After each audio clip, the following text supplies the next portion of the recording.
원래 제가 이번 주에 함께 나눴어야 될 본문은 7절에서 10절까지였습니다. 그런데 말씀을 준비하는 과정 가운데에서 특별히 구속과 속량에 대해서 우리가 좀 구체적으로 다룰 필요성이 있는 것 같아서 한 절 이렇게 다루고 있습니다. 그래서 이번 주와 다음 주, 그래서 이번 주에는 7절, 다음 주는 8절, 9절, 10절 이렇게 함께 나누도록 할 텐데요. 여러분, 우리가 지난번 함께 나눴던 말씀 가운데 바울이 에베소서를 시작하면서 찬송문, 특별히 우리로 따져보면 약간 그 구체적인 어떤 형식에 따라서 구성되어져 있는 신앙 고백이라고 보는 것이 좀 더 맞을 것 같습니다. 곡조가 있는 신앙 고백이죠. 그 신앙 고백을 하면서 시작을 했습니다. 그래서 3절에서 6절까지는 하나님의 그 놀라운 그 계획, 일관되고 계속돼서 통일성 있는 그 하나의 계획, 그것이 무엇이냐면 그리스도의 몸을 세우는 것이었습니다. 예수 그리스도를 통해서 우리를 부르시는 그 일들이 하나님께서 천지를 창조하셨을 때부터 계획되어져 있었다라는 것을 바울이 깊게 찬양하는 것이 3절에서 6절까지의 본문이었습니다. 사실은 그런 의미에서 우리가 교리적으로 예정을 드러내는 본문이 아니라 하나님의 계획을 드러내는 본문이었던 거예요.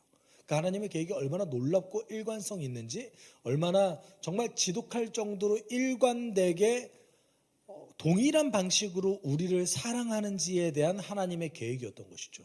근데 그 계획의 가장 그 최종적인 형태는 무엇이었냐면 우리의 원래 가지고 있었던 지위를 회복하는 거였습니다.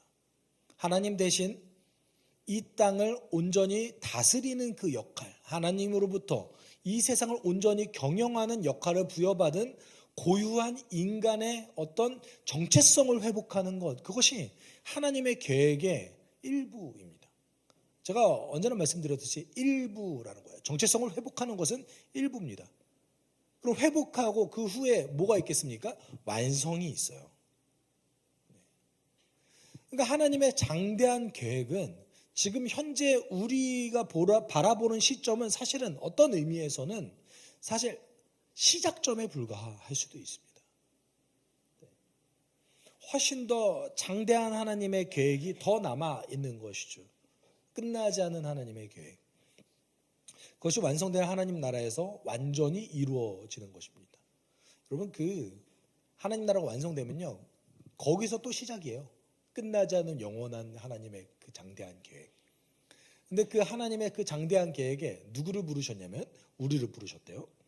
우리를 부르셨을 뿐만 아니라 우리와 함께 다스린다라고 하는 말씀하십니다. 여러분, 그 하나님 완성된 하나님 나라에서 여러분 다스리는 자의 일부로서 하나님의 그 영광에 참여하는 자들입니다. 그러니까 지금 이 순간의 계획은 어떤 의미에서는 하나님의 그 영원한 계획의 일부에 불과할지도 모릅니다. 인간의 역사는 하나님의 그 영원한 계획에 빗대어 본다면 정말 그 찰나에 불과할 수도 있습니다. 여러분, 제가 언제나 그 성경을 읽으면서 제가 맞닥뜨리는 그 어떤 감정은 무엇이냐면 압도적인 하나님의 스케일이에요. 정말 초월하신 그 하나님의 스케일. 우리 하나님은 단지 그 인류의 역사와 구원에만 머물러 있지 않으시는구나. 그 이후에 엄청나게 스케일이 큰 하나님의 어떤 장대함이 성경에 기록되어져 있구나. 그런데 그 하나님을 우리가 온전히 사실 이해하지 못합니다. 우리가 그 하나님을 사실 발끝조차 이해하지 못해요. 우리가 이해할 수 있을 정도로만 성경에 기록되어져 있을 뿐입니다. 제가 성경을 읽으면서 언제나 그런 부분을 발견하게 됩니다. 여러분, 오늘 본문 속에서는 바울이 하나님께서 그의 백성에게 부어주신 구체적인 은혜를 두 가지를 들어서 찬양을 하는데 그중 첫 번째 것을 오늘 함께 나누는 거예요. 찬양문 속에서 두 가지 은혜를 함께 나눕니다. 두 가지 은혜 중에 첫 번째 것, 그것이 무엇이냐면 하나님께서 그의 백성을 구속 또는 속량하셨음을 찬양합니다. 여러분, 여기서 7절에서 그것을 아주 굉장히 구체적으로 설명하고 있는데 우리 7절 같이 읽어볼까요? 우리는 이 아들 안에서 하나님의 풍성한 은혜를 따라 그의 피로 구속.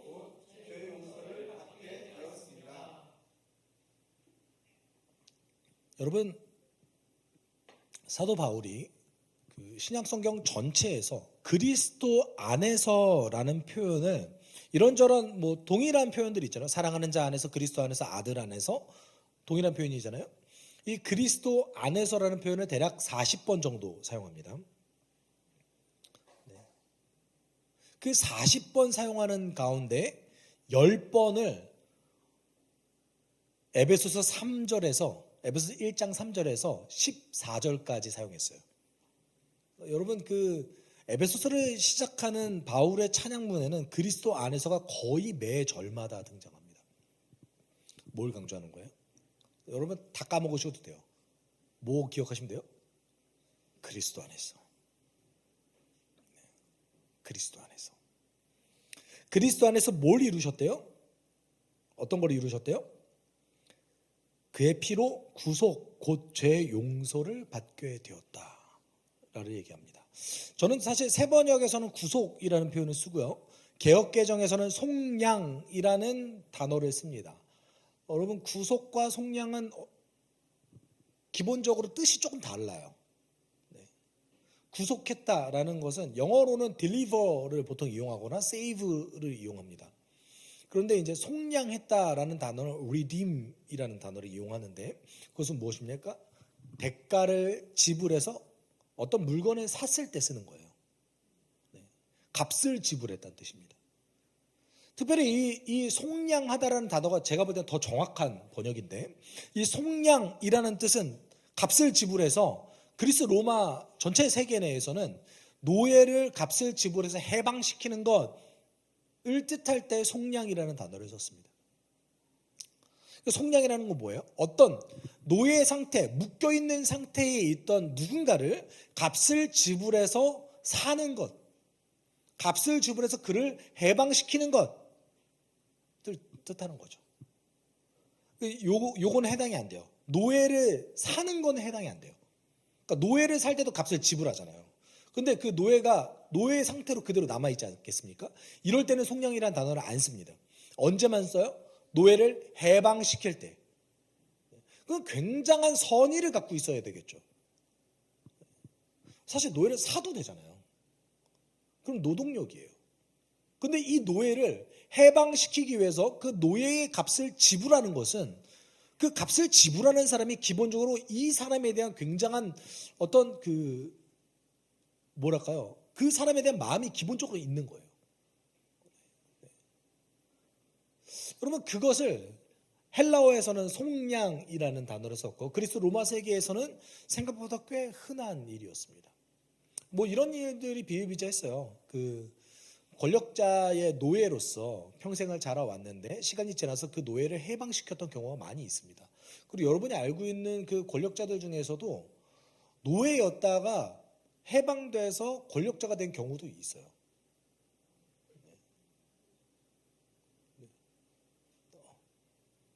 여러분이 아는 권력자라고 얘기하면 누가 있을까요? 그 성경에서 베스도가 그런 경우에 해당됐습니다.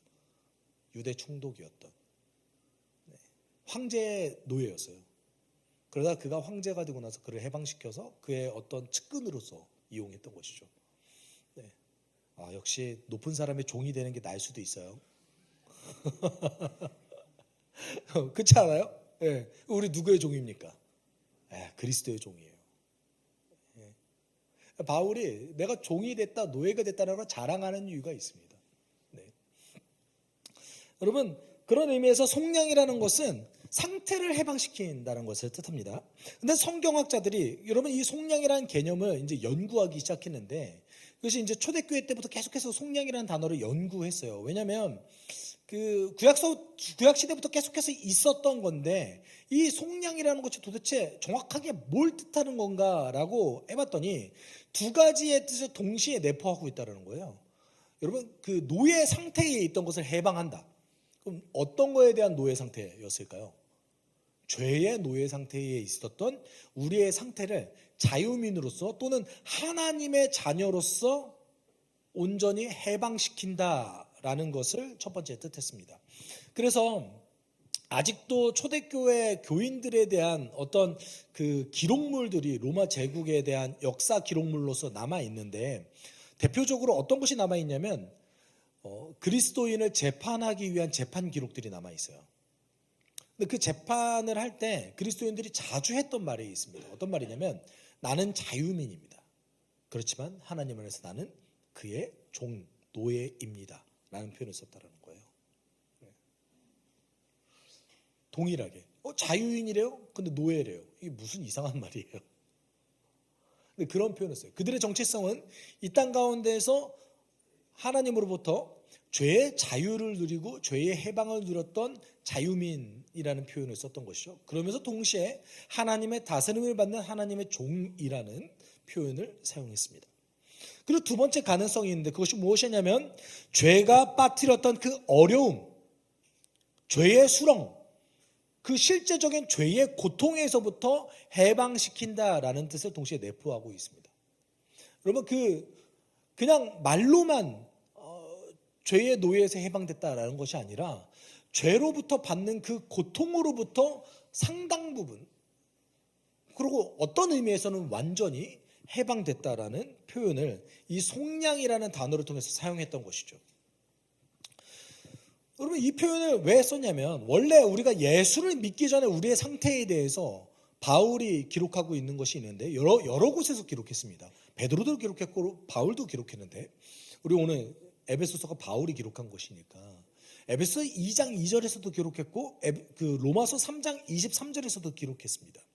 근데 예수를 믿기 전에 우리의 상태, 그 상태를 어떻게 표현하고 있냐면, 로마서 3장 23절에 모든 사람이 죄를 범하였습니다. 그래서 사람은 하나님의 영광에 못 미치는 처지에 놓여져 있습니다 라고 표현하고 있습니다.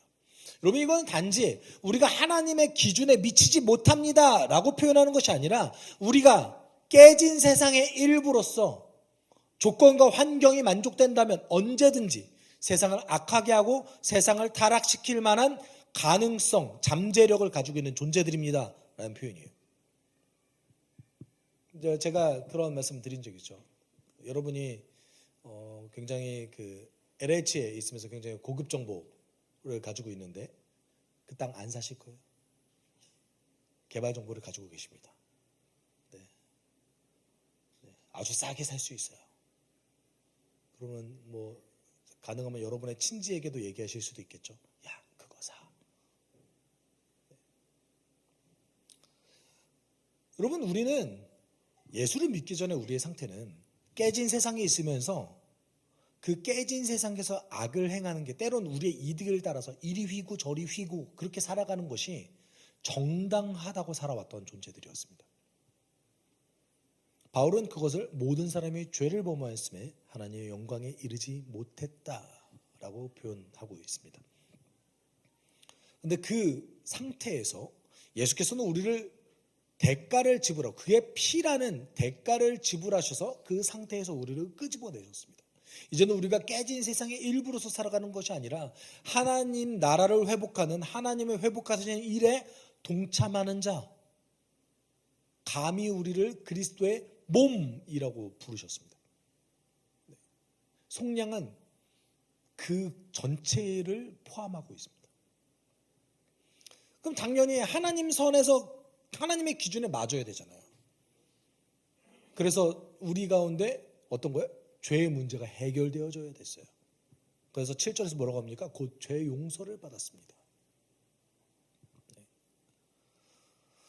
여러분, 여러 번 제가 강조했던 부분이 있는데, 회개는 하나님께 방향성을 돌이키는 겁니다. 물론 그 안에 우리의 죄를 고백하는 것이 분명 등장하죠. 근데 그 우리의 죄를 고백함으로 해서 나의 양심의 가책과 나의 죄책감을 경강시키는 것이 목적이 아니라, 하나님으로부터 용서를 받았다는 어떤 확신을 누리는 것이 목적이 아니라 하나님께로 방향성을 돌이키는 것이 목적입니다. 거기까지 가는 것이 목적인 것이죠. 속량이라는 것은 이것을 모두 다 포함하고 있는 것입니다. 여러분, 그래서 속량이라는 것은 값을 지불해서, 대가를 지불해서 샀다라는 뜻이에요.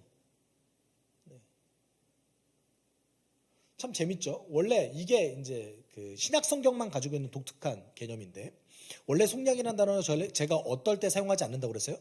다시 노예 상태로 되는 것 사용하지 않는다고 그랬잖아요. 그렇죠? 근데 우리는 속량돼서 다시 종의 상태로 가요. 누구의 종이요? 그리스도의 종. 네. 우리는 죄로부터 자유를 얻었지만 동시에 누구에게 속박되어진 상태입니까? 그리스도께 속박되어진 그리스도의 종의 상태로 갑니다. 이거 신약 성경에만 가지고 있는 거거든요. 그래서 그 기본적으로 당시에 그 고대 로마 문헌에서 사용되었던 속량이라는 단어의 용례와 신약 성경에 쓰는 속량이라는 단어의 용례가 다릅니다. 우리의 신분이 죄의 노예에서 누구의 노예로 간 거예요? 하나님의 노예, 하나님의 종. 그리고 그게 우리의 삶에 가장 유익하다라고 표현하고 있는 것이 신약 성경입니다. 그러면 이렇게 보면 되죠. 하나님께서 우리를 샀어요. 하나님께서 그가 우리를 값을 지불해서 우리를 샀어요. 구매하셨다고요. 이러니까 좀 어감이 이상합니까? 네.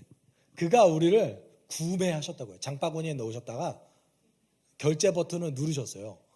네. 이렇게 얘기하니까 좀 이해가 확 되시나요? 네. 우리를 사셨어요. 그럼 우리는 그분의 것이에요. 대가는 무엇입니까? 예수의 피예요. 대가가 너무 크죠. 그가 우리를 사셨는데 그가 어떤 대가를 치르셨습니까? 그의 피라는 대가를 치렀습니다. 여러분, 그렇다면 이게 사실 이게 그 속량이라는 개념이 굉장히 오랫동안 연구되었던 개념인데, 이 개념을 연구하면서 사람들은 그러면 이 문제에 봉착되게 된 거예요. 그럼 누구에게 대가를 지불하신 거지? 그런 고민 안 해보셨어요? 그냥 대가를 지불하셨구나. 누구에게 사셨을 거 아니에요. 누구에게 산 거냐? 그래서 상당히 많은 성경학자들이, 그리고 과거에 있었던 그 목회자들이죠. 우리로 따지면 그냥 목회자입니다. 그 교회 지도자들 중에 몇몇이 사단으로부터 하나님이 대가를 치러서 우리를 샀다라는 표현을 신약 연구에서 썼습니다. 여러분 어떠신 것 같으세요? 우리가 사단에 속해 있다가, 이렇게 사단에 속해 있다가 하나님께서 대가를 지불하셔서 사단으로부터 우리를 사셨다라는 연구 결과물들이 있습니다. 상당히 권위 있는 학자들도 그렇게 이제 이야기하고 주장하기도 합니다. 저는 반대합니다. 왜냐하면 하나님께 사단은 거래의 대상이 아닙니다. 하나님께 사단은 존중과 타협의 대상이 아닙니다. 그렇죠? 그 하나님은 그 누구에게도 당신의 주도권을 뺏기시지 않는 분이십니다. 하나님은 언제나 온 세상의 주인이셨고 우리의 주인이셨습니다. 그럼에도 불구하고 그가 대가를 지불하신 이유는 그 스스로에 대한 성품에 대한 대가를 지불하신 겁니다. 그러니까 당신의 정의를 만족시키기 위해서 대가를 지불한 거예요. 왜냐하면 그게 전 우주 가운데 가장 탁월한 가치이기 때문에. 하나님의 정의가 어떤 정의입니까? 이 땅에 하나님께서 규칙을 만드셨죠. 질서를 만드셨습니다. 그 질서를 유지하고, 그리고 또 하나님께서 우리에게 하셨던 그 약속을 정당하게 지키는 것, 그것이 하나님께 정의죠. 하나님께는 그것을 지켜나가는 것이 가장 탁월한 가치였고, 그것을 위해서 어떤 대가도 지불하실 수 있으셨습니다. 네. 여러분, 그래서 구약시대부터 속량이라는 어떤 개념이 구약시대부터 계속 등장합니다. 여러분, 속량이라는 개념이 제일 처음 등장한 게 언제인 줄 아세요? 아담과 하와를 위해서였습니다. 아담과 하와가 죄를 짓고 에덴 동산에서 쫓겨날 때 하나님께서는 그들의 수치를 가리기 위해서 뭐를 이용하셨죠? 동물을 죽이시고 동물의 가죽을 이용하셔서 가죽 옷을 입히셔서 그들의 수치를 가려 주셨습니다. 그리고 모세의 율법에는 속죄제가 등장하죠. 제사를 통해서 개인의 죄의 대가를 지불할 수 있게. 하나님 되게 합리적이시거든요. 그래서 그 죄의 대가로 지불하는 그 어떤 재물들이 있잖아요. 경제 여건에 따라서 재물이 달라져요. 네. 왕은 소 바쳐야 되고요. 또 조금 돈 많으면 양, 염소. 돈이 정말 없으면요, 비둘기. 네. 여러분, 그렇게 대가를 지불하는, 죄에 대한 대가를 지불하는 그 개념이 구약 성경부터 계속해서 등장합니다. 그리고 이스라엘 전체의 죄를 위해서는 대제사장이 대속죄일 날 단 한 번, 그날 지성소에 들어가죠. 그래서 이스라엘 전체 민족에 대한 죄의 대가를 지불하는 그런 행사를 가집니다. 그런데 그 행사가 불완전하죠. 그럼 잘 생각해 보세요. 죄를 짓는 것, 그리고 죄를 짓는 것에 대한 대가를 지불해야 돼요. 그러면 생각해 보세요. 율법을 다 외워야 돼요. 그렇죠? 그리고 율법을 온전하게 해석해내야 됩니다. 그래서 내가 죄를 지었다 안 지었다를 판단할 수 있어야 됩니다. 과연 그런 사람이 존재할까요? 그러니까 우리의 제사, 구약 성경부터 등장했던 그 속량이라는 개념은 사실은 그런 의미에서 불완전한 개념이었던 거예요. 그 불완전한 어떤 속량이라는 개념을 완전하게 완성시켰던 그 행위가 무엇이었냐면 십자가였습니다. 완전히 단 한 번에 드리는 제사로서 대가를 지불했다. 여러분, 히브리서 9장 26절에 이렇게 얘기하고 있습니다. 같이 읽어볼까요? 그리스도께서 그 몸을 여러 번 바치셔야 하였다면 그는 창세 이래로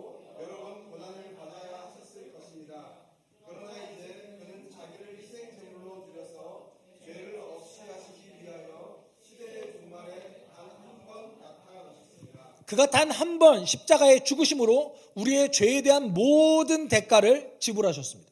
세상의 깨짐에 대한 모든 대가를 지불하셨습니다. 그게 속량입니다.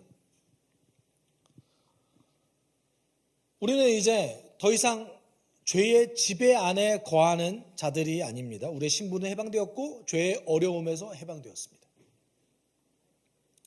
여기서 우리는 하나의 문제를 직면하게 됩니다. 우리는 여전히 죄를 짓고 여전히 우리는 양심의 가책을 받게 됩니다. 우리는 여전히 우리가 죄책감이라고 생각되어지는 그 감정 때문에 고통을 받기도 합니다.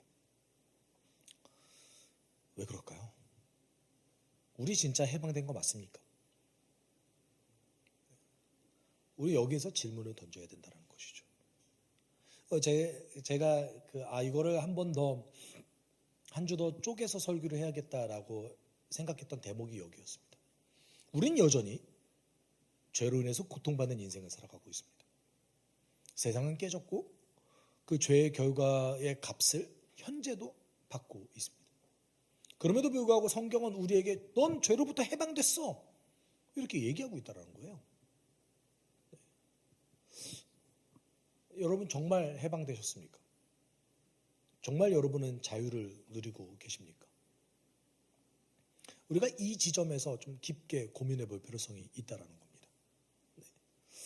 여러분, 바울은 정확하게 우리에게 이렇게 얘기하는데 좀 같이 읽어볼까요? 그러므로 그리스도 예수 안에 있는 사람들은 정죄를 받지 않습니다.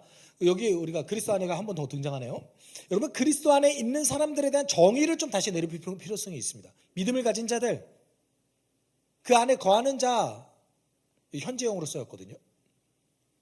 여러분, 믿는다는 것이 무엇입니까?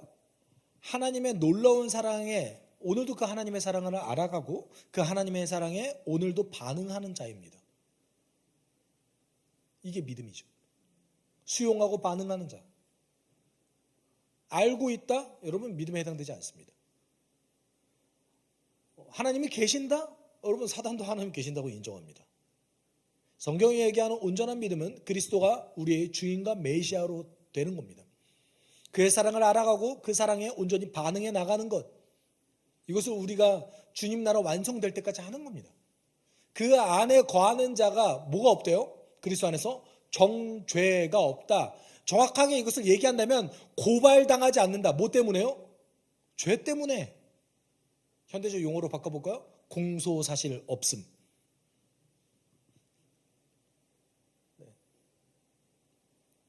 현대적 용어로 바꿨잖아요, 제가. 공소사실 없음. 여러분, 로마서 7장에서 바울은 자신이 겪고 있는 그 내적 갈등에 대한 그 심한 고통에 대해서 호소합니다. 오라 나는 곤고한 자라. 이 사망의 몸에서 누가 나를 건져내랴? 바울이 이렇게 표현하죠. 누가 건져낸다고 합니까? 생명의 성령의 법이 사망에 있는 나를 건져냅니다. 그러므로 그리스도 안에 있는 사람들은 정죄를 받지 않습니다. 라고 표현하는 거예요. 이건 선언입니다. 여러분, 우리는 뭘 받지 않는데요? 죄 때문에 고발받지 않는데요. 적어도 진정성 있게 예수를 따라가는 자들에게 있어서 하나님은 그들을 죄로 인해서 고발하지 않는다라고 말씀하셨습니다. 그럼에도 불구하고 우리는 죄 때문에 고통받습니다. 우리는 죄 때문에 계속해서 내적 갈등을 경험합니다. 여러분, 우리가 기억해야 될 것이 있습니다. 여러분, 이 내적 갈등, 내적 고통, 우리 보통 죄책감이라고 부르는 용어는 성경에 등장하지 않는 용어라는 거 아십니까? 죄책감, 죄를 책망하고 죄에 대한 어떤 책임을 지는 거를 뜻하겠죠. 성경에는 이런 용어가 없습니다. 대신 죄를 통해서 받게 되는 어떤 수많은 내적 갈등과 고통에 대해서 다양하게 기록하고 있을 뿐입니다.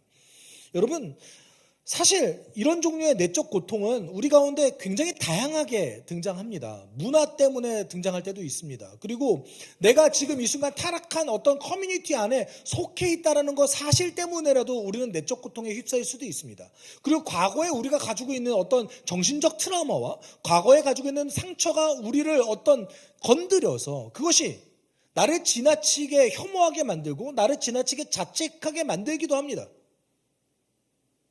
때로는 이런 내적 고통이 우리의 죄와 관련 없을 때도 있습니다. 근데 우리는 동일하게 그 부정적인 감정과 내적 갈등과 고통에 집중하는 경향성을 가지고 있습니다. 그리고 이 내적 고통은 때로는 사단의 참소로 인해서 우리를 고발합니다. 하나님 우리를 고발하지 않으세요. 근데 사단은 우리를 고발해요. 우리를 죄에 집중하게 만듭니다. 아주 교묘하게 우리가 가지고 있는 어떤 죄를 짓고 나서 오게 되는 그 양심의 가책, 여러분 양심의 가책은요, 우리가 가지고 있는 기본적인 하나님의 선한 속성이에요. 네. 우리가 인간이기를 포기하지 않게 만드는 하나님이 우리에게 주신 기능이란 말이에요. 근데 그것을 통해서도 사단은 우리를 공격해서 우리가 하나님 곁에서 점점 더 멀어지고 하나님 앞에 설 자격이 없다라고 우리를 스스로 느끼게 만듭니다. 여러분, 성경에 등장한 내적 고통은 굉장히 다양하고 굉장히 다양한 경로와 다양한 종류가 등장합니다. 이것이 전부 다 죄책감이냐? 그렇지 않습니다. 네. 여러분, 우리가 가지고 있는 어떤 현대인의 감성이 성경과는 좀 다른 측면이 있습니다. 현대인의 감성은 뭐를 중요하게 생각하냐면 뭘 중요하게 생각해요? 우리의 감정을 굉장히 중요하게 생각해요. 우리의 감정을. 여러분 그러지 않습니까? 우리의 감정이 되게 중요하잖아요. 현대인의 감성 속에서. 그래서 현대를 살아가는 어떤 현대 그리스도인들은 죄책감을 느끼는 나 중심으로 회개라는 어떤 관계, 회개와 죄와 관계를 해석하는 경향성이 있습니다. 그래서 회개를 인생의 방향성을 돌이키는 것보다는 양심의 가책과 용서받음의 확신을 통한 심리적 안정을 누리는 것에 집중하는 경향성이 있다는 것이죠. 성경에 이런 측면이 없는 것은 아니나 성경은 여기에 집중하지 않습니다. 내적으로 갈등하고 고통하는 나에 집중하는 것이 아니라 내적으로 고통하고 갈등하는 내가 어떻게 하나님과 관계를 맺을 것인가에 집중합니다.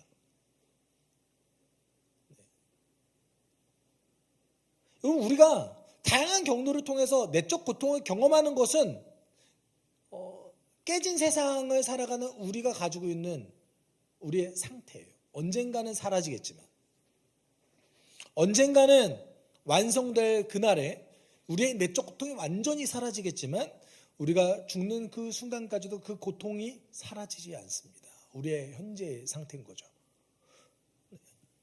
그럼에도 불구하고 하나님께서 우리에게 뭐라고 선언하셨어요? 너가 그런 갈등과 고통이 있음에도 불구하고 죄 때문에 지금 어려워하고 낙심할 때가 있음에도 불구하고 내가 너를 고발하지 않겠다. 왜냐하면 이미 대가를 지불했다.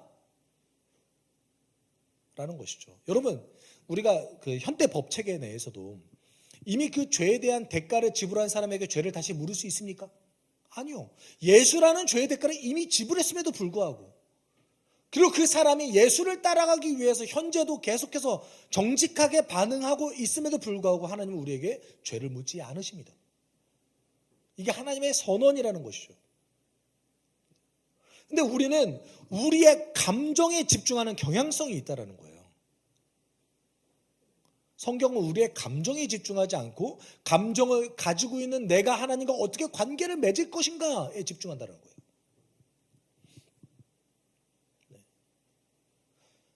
내적 고통 자체를 집중하는 것이 아니라 그 내적 고통을 가지고 있는 내가 하나님과 어떻게 관계를 회복하고 평안을 누리고 인생의 방향성을 완전히 돌이켜서 그 하나님의 회복하심에 집중할 것인가. 여기에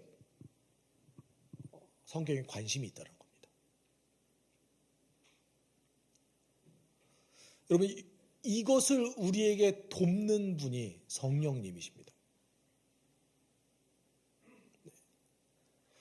우리가 죄책감이라고 느끼는 어떤 상당한 내적 고통 중에 하나는 성령께서 우리를 책망하시고 폭노하시는 것 중에 일부입니다. 제가 여기서 언제나 말씀드릴 것이 그 우리의 죄로 인한 모든 내적 고통이 다 성령의 어떤 책망은 아니에요. 좀 구분할 수 있어야 됩니다. 네. 물론 바로바로 구분되지 않고 모호한 경계선에 있는 것들이 존재할 수 있겠죠. 그것을 우리가 어떻게 해결할 수 있는가? 여러분, 그것이 성경입니다. 히브리서 4장 12절에 이렇게 얘기하고 있죠. 하나님의 말씀은 살아있고 힘이 있어서 어떤 양날 칼보다도 더 날카롭습니다. 그래서 사람 속을 꿰뚫어 혼과 영을 갈라내고 관절과 골수를 갈라놓기까지 하며 마음의 품은 뭐를 알게 해준대요? 생각과 의도를 밝혀냅니다. 여러분, 내적으로 혹시 고통하고 계십니까? 여러분의 의도가 무엇인지 알고 싶다면 말씀을 깊이 있게 연구하십시오. 묵상하십시오. 성경은 우리의 생각을 폭로합니다. 진짜 나를 폭로합니다. 나는 지금 왜 고통 가운데 있는가? 내가 지금 사단의 참소를 당하고 있는 것인가? 내가 지금 나의 욕망이 성취되지 않은 것 때문에 하나님을 원망하면서 고통을 호소하고 있는 건 아닌가? 내가 정말 내가 죄를 지어서 성령께서 지금 나를 책망하고 계시는가?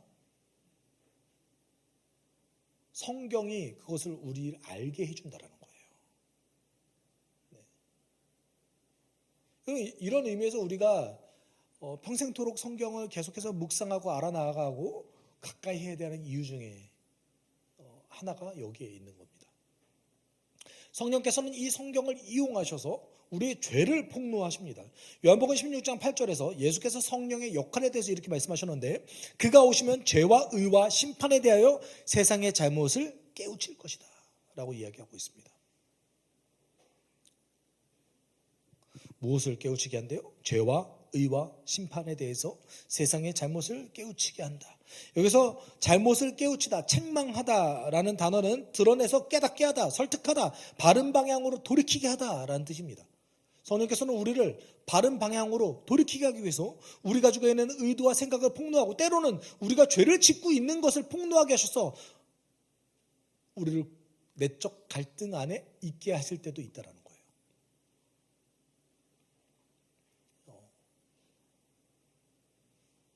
여러분, 기억하셔야 됩니다. 우리 하나님께서 대가를 지불하셔서 그 하나님 너무나 의로우시고 공의로우시고 사랑이 넘치신 분이시지만 아직 우리는 그런 존재가 되지 못했습니다. 그가 대가를 지불하셨지 내가 대가를 지불한 게 아닙니다.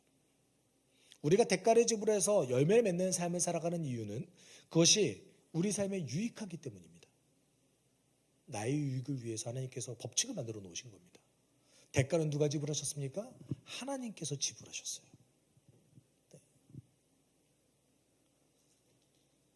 그래서 그 성경이 이 성령의 책망을 뭐라고 표현하고 있냐면 히브리서 12장 11절에 이렇게 표현하고 있어요. 같이 읽어볼게요.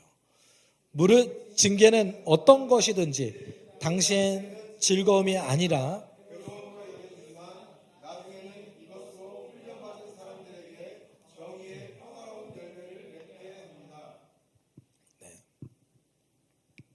징계, 성령의 징계가 있어요. 히브리서 12장을 자세히 읽어보시면 징계가 없으면 아들이 아니니 라는 표현이 등장합니다. 그러니까 우리의 일상 가운데 성령께서는 우리를 때때로 징계하셔서 우리가 어떤 그 양심의 가책을 받게 하시거나 죄 때문에 우리 내적 갈등 가운데 고통 가운데 있게 하실 때도 있다라는 거예요. 근데 제가 서두에도 굉장히 아주 조심스럽게 말씀드렸지만 우리의 모든 내적 고통이 성령께서 주시는 고통은 아닙니다. 그걸 분별할 수 있게 도와주는 것이 성경이에요. 성경은 하나님의 감동으로 된 것으로 교훈과 책망과 바르게 함과 의로 교육하기 유익하니 이는 너희로 하여금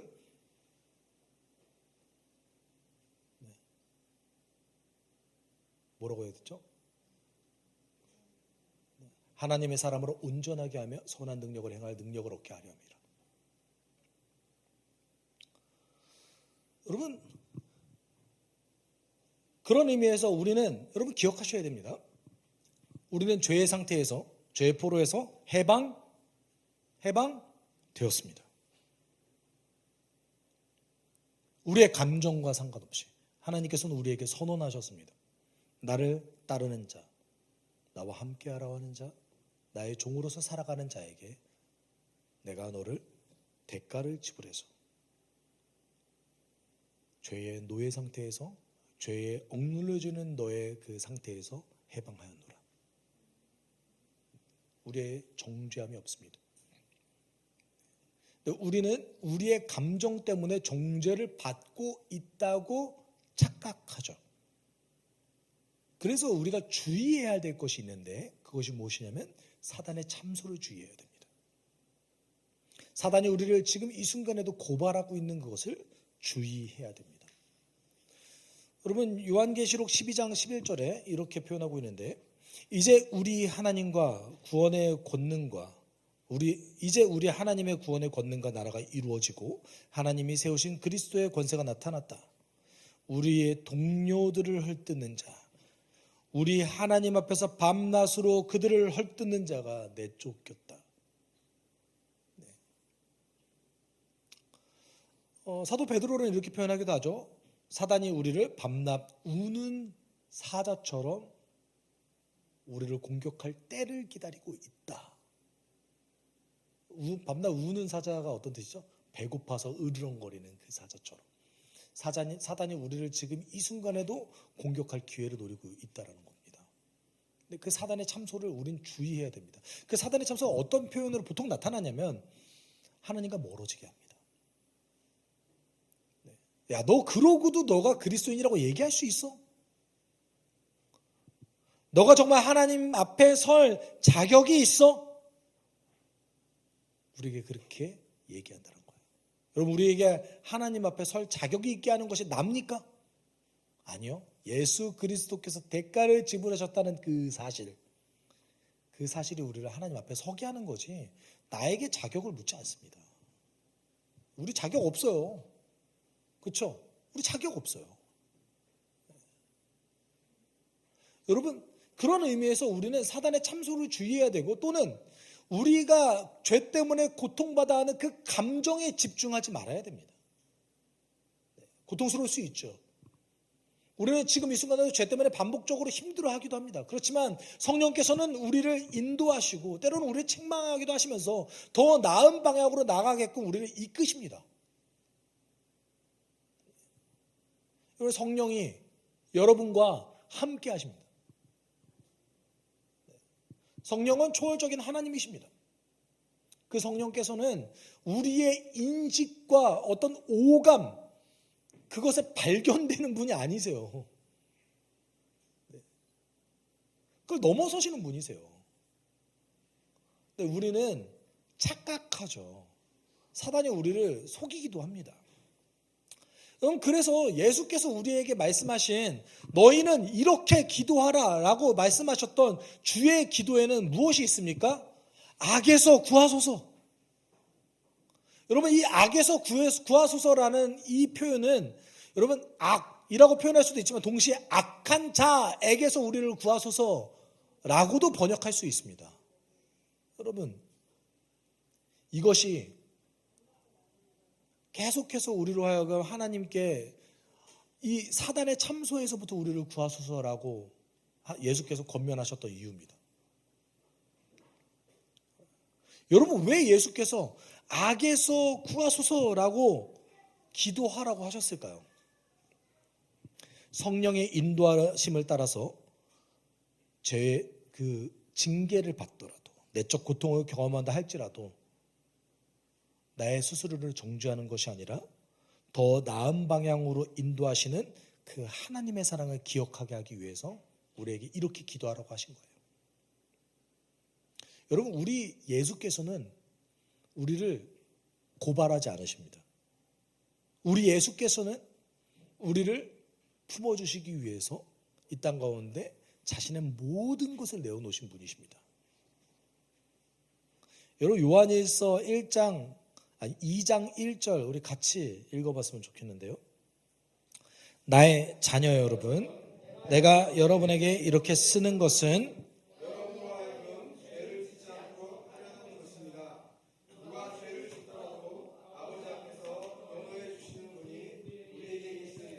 곧 의로우신 예수 그리스도십니다. 사단은 우리를 참소합니다. 너 죄인 아니야? 너 그러고도 그리스도인이라고 얘기할 수 있어? 이렇게 우리를 죄에 집중하게 만들고 우리가 가지고 있는 가책받는 그 자책하는 우리의 감정에 집중하게 만듭니다. 예수께서는 어떤 분이시래요? 우리의 대변자이시라고 얘기하고 있습니다. 여러분, 우리가 함께 찬양했으면 좋겠는데요. 그 주품에 우리가 안겼으면 좋겠습니다. 그리스도인으로서 살아갈 때 우리를 가장 힘들게 하는 것들이 무엇이냐면 우리를 계속해서 반복해서 죄의 굴레에 빠지게 만들고 있다는 그 어떤 고통일 것입니다.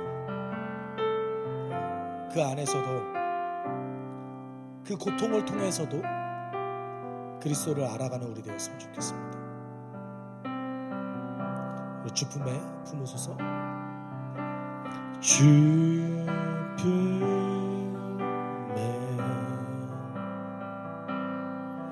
품으소서.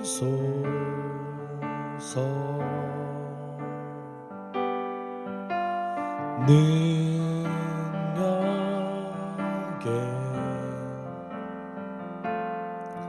발로 덮으소서. 거친 파도 날 향해 와도 주와 함께 날아오르리.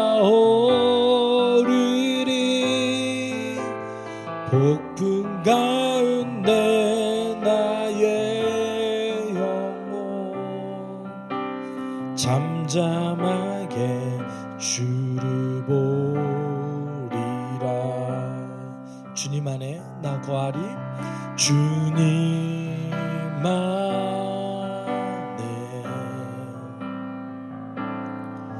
나 거하리.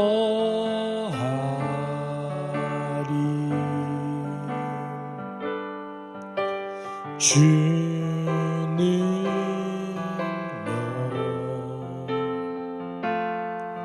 나 잠잠히 믿네. 거친 파도 날 향해 와도 주와 함께 날아오르리. 폭풍 가운데 나의 영혼 잠잠하게 주를 보리. 거친 파도 날 향해 와도, 거친 파도 날 향해 와도 주와 함께 날아오르리.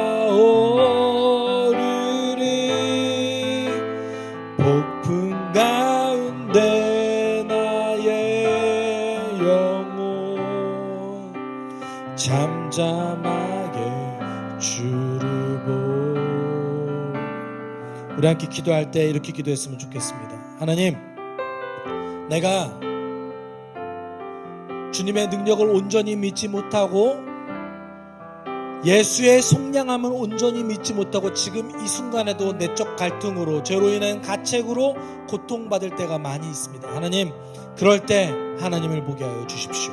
그럴 때 그리스도의 사랑을 보게 하여 주십시오. 그 안에서도 하나님과의 관계를 고민하면서 하나님께 더 나아갈 수 있는 자 될 수 있게 우리 인도해 주십시오. 함께 기도하도록 하겠습니다. 사랑 많으신 하나님 아버지, 우리를 인도하여 주시옵소서. 하나님, 우리가 주님께로 나아가길 소망합니다. 하나님, 주님께서 우리를 위해서 모든 죄의 대가를 지불하셨다는 것, 그 속량의 그 대가를 지불하셨다는 것을 우리가 기억하게 하여